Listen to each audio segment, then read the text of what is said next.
Let me tell you something about Efe. This is one of the most interesting segments, of the Yoruba culture.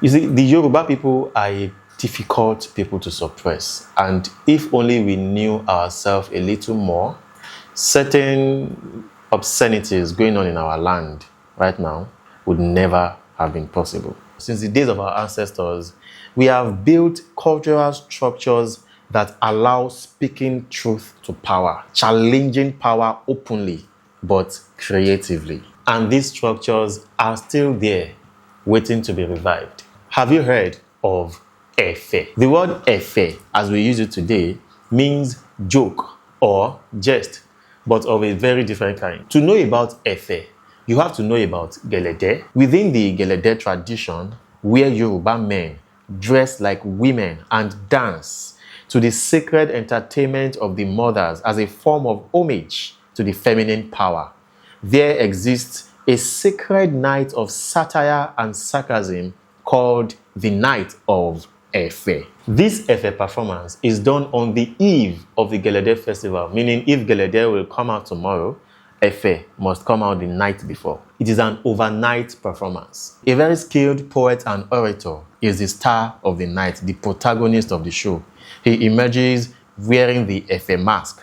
Now, in the audience sits everybody: kings, chiefs, politicians, the elites, and commoners alike, all of them equal before the voice of Efe. And then the jokes begin. The person under that Efe mask for that moment has the license to say anything to anybody and get away with it.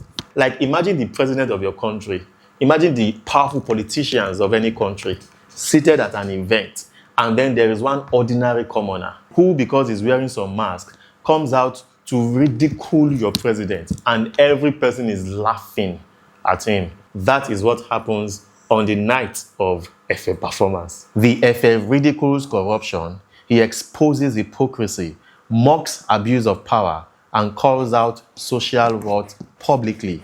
Anybody can become a target, yet nobody dares to retaliate. The goal of that performance is to actually single out certain people for public ridicule. And this, as I have said, does not leave out even the king of that land. If you are a victim of such instance, you can't get annoyed.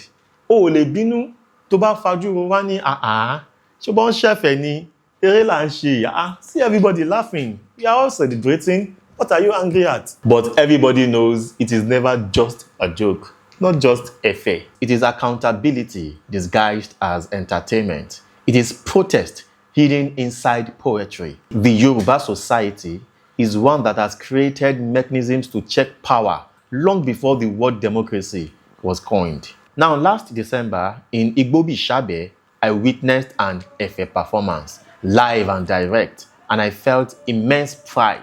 Being Yoruba, I said to myself, wow, àwọn alálẹ̀ wa, they understood something profound, and that is, a society survives when no power is beyond criticism. That tradition is the origin of the word Efe, which in today's parlance means a joke or jest. This is why I am currently traveling across Yoruba land, digging deep into the Gelede and Egungun traditions. The findings of this research you shall see in my forthcoming documentary entitled TANI OBІNRIN. It is a documentary that is being produced in collaboration with Codesria. I promise you, this will be one of the most profound Yoruba-centric documentaries you have ever seen. And if you'd love to support me or partner with me on this, please reach out to me via my email address. As always, ṣere.